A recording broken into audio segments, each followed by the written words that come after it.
Have you ever walked away from a conversation feeling strangely empty? Not hurt, not angry, just unseen. Someone listened to you. They said all the right words. They nodded at the right moments. Yet somehow it felt like they never truly understood you. And the unsettling part is this.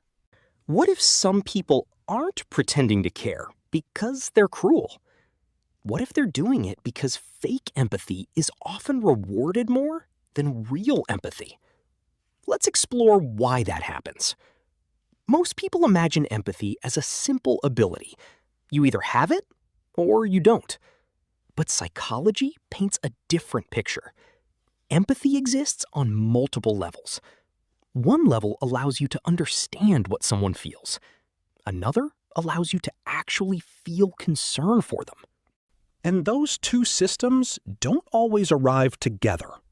That's where fake empathy begins. You've probably met someone like this.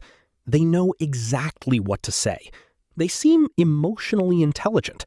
They can read the room instantly. But every interaction feels oddly transactional, like they're collecting information rather than connecting.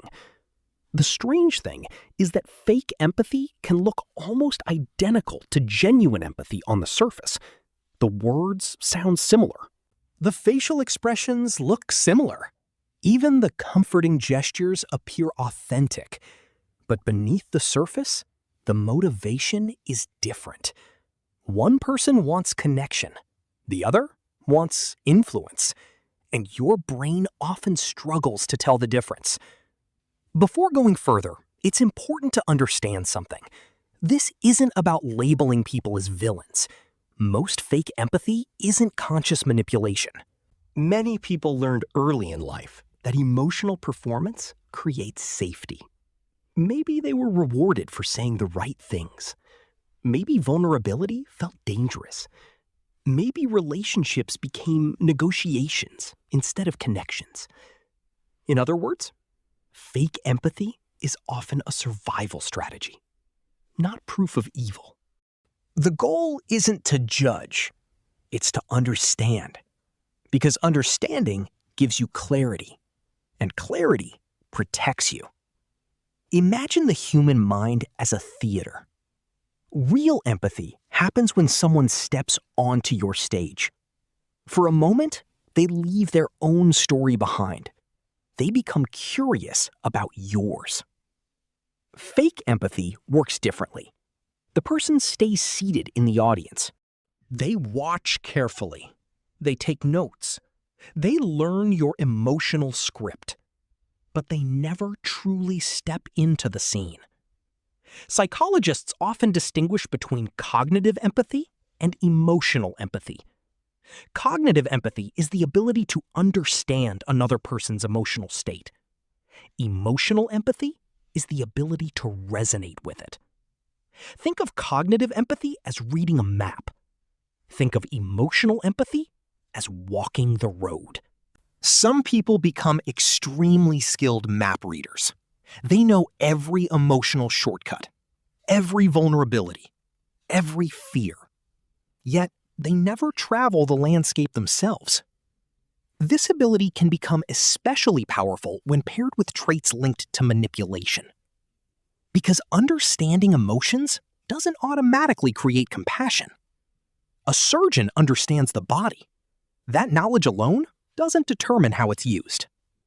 The same principle applies to emotional understanding.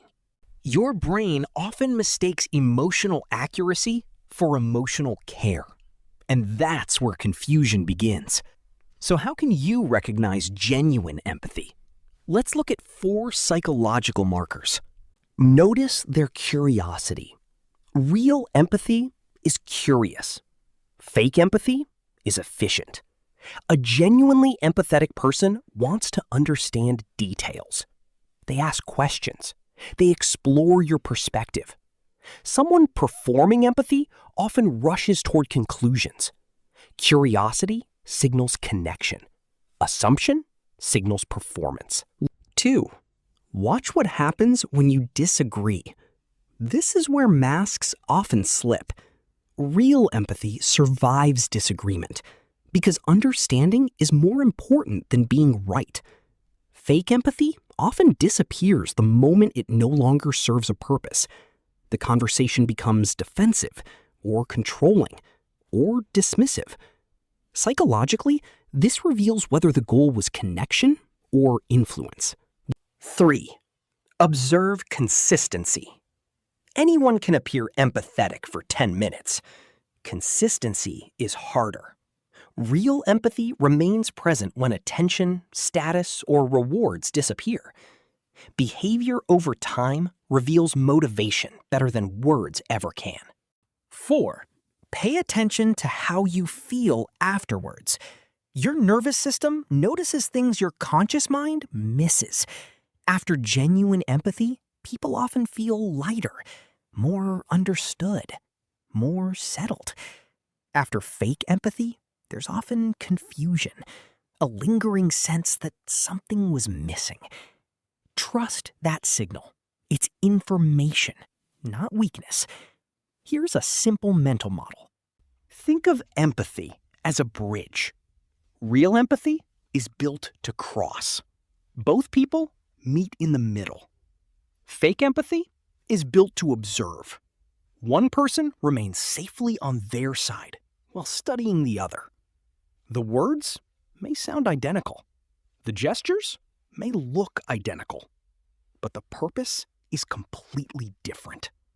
One creates connection. The other creates advantage. And over time, your mind learns to recognize the difference. The strange thing about fake empathy is that it doesn't always hurt immediately. Sometimes it takes years before you realize that someone knew everything about you, but never truly knew you. Because being understood and being studied are not the same thing. Being listened to and being valued are not the same thing. And being emotionally read is not the same thing as being emotionally held. The human brain is wired to seek connection. That's why fake empathy can feel so convincing. It speaks the language of connection while quietly serving a different purpose. But once you understand the difference, something changes. You stop chasing people who merely understand your wounds, and you start valuing the people who help them heal. The people who don't just mirror your emotions, but genuinely share the weight of them. Maybe that's the real lesson here.